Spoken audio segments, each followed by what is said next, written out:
tụi cái mặt sẽ phút thằng rồi ta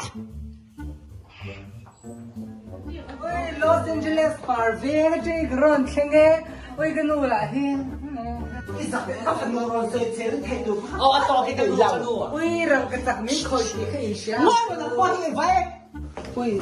đàn nghe electric bill á 이런 condo mo mình không tiền gì chứ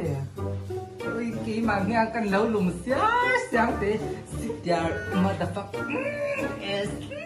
ôi lên pha lên cái van này đàn cái tiền rồi ôi bà chỉ thấy nó này nào mình chẳng vui để trả đi trong ra ôi trả đi cái tiền kini mi hao sao cái tiền kia cái người ra chú ra ôi